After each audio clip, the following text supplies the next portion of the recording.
Bonjour et bienvenue à tous. Si vous êtes nouveau sur la chaîne, n'oubliez pas de vous abonner. Et si vous avez une question, n'hésitez pas de la poser au niveau des commentaires. Dans la vidéo d'aujourd'hui, on va voir la deuxième partie du cours, la digestion et l'absorption. في فيديو اليوم سوف نرى الجزء الثاني من درس الهضم والامتصاص. لمشاهدة الجزء الأول سأترك لكم رابط الفيديو في الوصف. Rang 3. Transformation des aliments en nutriments. d'un تحول الأغذية إلى مواد القيت. Et on va commencer avec la simplification moléculaire. التبسيط الجزيئي. لأن كما كنشوفوا في الصورة اللي عندنا فالاميدون النشا هو عبارة عن جزيئات سكرية ضخمة تتكون من عدة جزيئات صغيرة من سكر الجليكوز. يتدخل أنزيم النشواز لاميلاز الذي يقوم بكسر الروابط الكيميائية الموجودة بين جزيئات الجليكوز وذلك بوجود الماء سيليدغوليز، فنحصل على سكر المالتوز وهو عبارة عن جزيئتي جليكوز. Donc, la simplification moléculaire est la fragmentation des aliments simples, glucides, protéines et lipides par des enzymes en molécules de plus petite taille.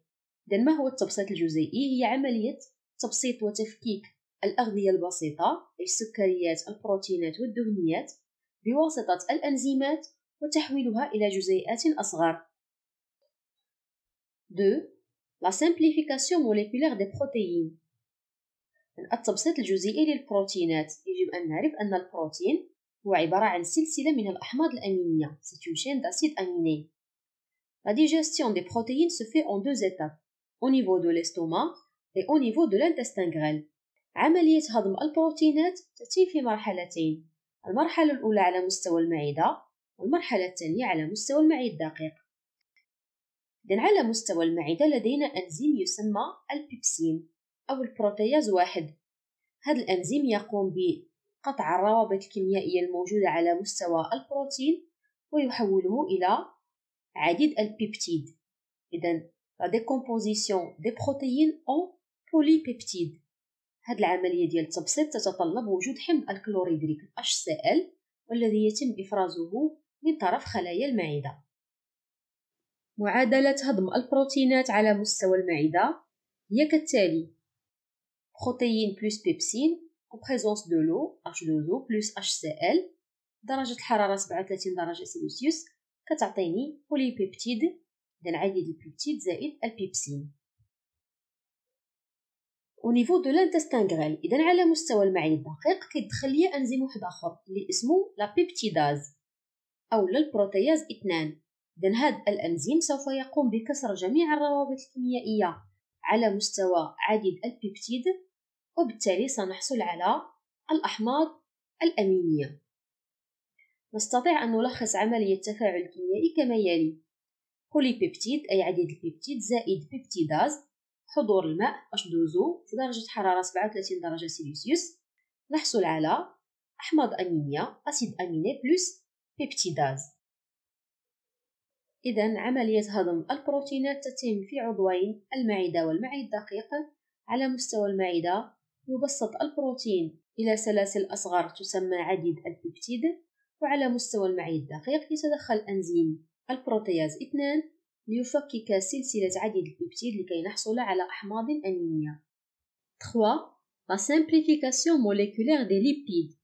التبسيط الجزيئي للدهنيات. تتم هذه العملية على مستوى المعي الدقيق l'intestin grêle. La bile est un liquide sécrété par le foie et stocké dans la vésicule biliaire. Elle émulsionne les lipides et les change en des plus petites gouttelettes. Donc, la bile facilite l'action de la lipase sur les lipides. الصفراء هي عبارة عن واحد السائل يتم إفرازه من طرف الكبد ويخزن على مستوى المرارة. دور الصفراء هو تفكيك قطرة الدهن الكبيرة وتحويلها إلى قطيرات صغيرة، وذلك لتسهيل عمل أنزيم الليباز الذي يقوم بهضم الدهون. La lipase dégrade les lipides en glycérol et acides gras. يتدخل أنزيم الليباز كي يفكك الدهون ويحولها إلى غليسيرول وأحماض دهنية. يعني يمكن نلخصو هضم الدهون في المعادلات التالية. إذن أول معادلة، الدهون لي ليبيد كتحولو لي ليبيد فراغمونتي، إذن دهون مجزأة بسبب لاميل اللي هي الصفراء. المعادلة الثانية لي ليبيد فراغمونتي، إذن الدهون المجزأة زائد لا ليباز أي الأنزيم في حضور الماء H2O في درجة الحرارة 37 درجة سلسيوس تعطي أسيد غرا، إذن أحماض دهنية زائد غليسيرول زائد ليباز.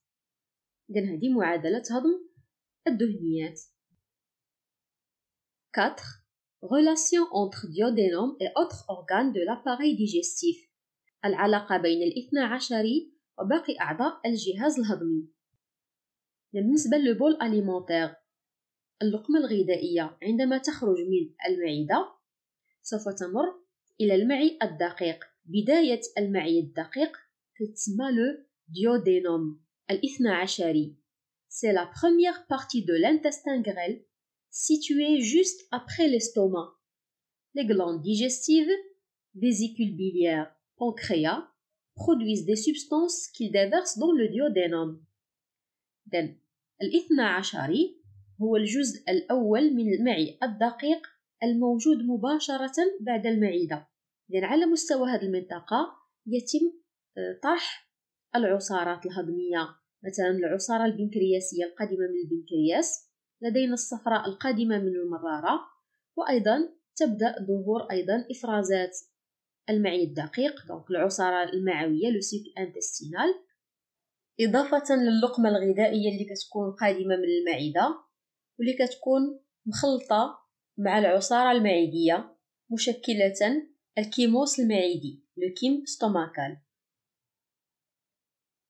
Donc, quel enzyme pour quel aliment؟ شنو هو الأنزيم الذي يلائم كل غذاء بسيط؟ لدينا جدول كيلخص لنا مختلف العصارات الهضمية لي سوك ديجستيف، إضافة لمختلف الأنزيمات اللي كتواجد على مستوى هاد العصارات، شنو هو الغذاء البسيط اللي كيتم الهضم ديالو، إضافة إلى نتيجة الهضم résultat de la digestion. إذن غادي نبداو بأول عصارة اللي هي لا ساليف اللعاب، كيحتوي على لاميلاز ساليفير النشواز اللعابي الذي يقوم بهضم النشا لاميدون وتحويله إلى مالتوز. بالنسبة للسوك غاستريك العصارة المعدية تحتوي على أنزيم اللي هو البيبسين والذي يقوم بهضم البروتيدات ويحولها إلى بوليبيبتيد عديد البيبتيد. بالنسبة للسوك بانكرياتيك العصارة البنكرياسية تحتوي على الأميلاز دونك النشواز، وفي هذه الحالة كنهضروا على لاميلاز بانكرياتيك النشواز البنكرياسي، وهو يحول ما تبقى من النشا الذي لم يهضم في الفم إلى مالتوز. العصارة البنكرياسية أيضا كتحتوي على أنزيم اسمه المالتاز واللي كيدخل في هذه الحالة لهضم المالتوز وتحويله إلى غليكوز. لدينا البروتياز ما تسمى أيضا بالتريبسين، وهي تقوم بهضم البروتيدات وتحولها إلى عديد البيبتيد. البيبتيداز كيحول البوليبيبتيد عديد البيبتيد إلى أحماض أمينية أسيد أميني. وعندنا لا ليباز اللي كتحول لي الدهون إلى أحماض دهنية وغليسيرول. بالنسبة للسوك انتستينال العصارة المعوية المالتاز التي تحول المالتوز إلى غليكوز، والبيبتيداز التي تحول البوليبيبتيد إلى أحماض أمينية. وعندنا لا ليباز اللي كتحول لي الدهون إلى أحماض دهنية وغليسيرول. إذن الغليكوز الأحماض الأمينية الأحماض الدهنية والغليسيرول هي عبارة عن مواد قيت دي نوتريمون اللي كتنتج على التبسيط الجزيئي للأغذية البسيطة العضوية، بينما الماء الأملاح المعدنية والفيتامينات هي أيضا عبارة عن مواد قيت لكنها لا تتعرض لأي تغير، لا تهضم، يستعملها الجسم كما هي. دونك لي نوتريمون هما مواد القيت اللي كنحصلوا عليهم في نهاية هضم الطعام. دونك عندنا هنا واحد الجدول كيبين ليا نتيجة تحليل 3 ديال الوجبات الغذائية اللي تناولوها 3 الأشخاص. كما كنلاحظوا فهاد الوجبات هي مختلفة. إذن ياقوت تناولت دجاج، سلطة وموز. عايدة تناولت سمك، جزر، تفاح وخبز. بينما لينا تناولت اللحم، الفاصوليا، حلويات والبرتقال.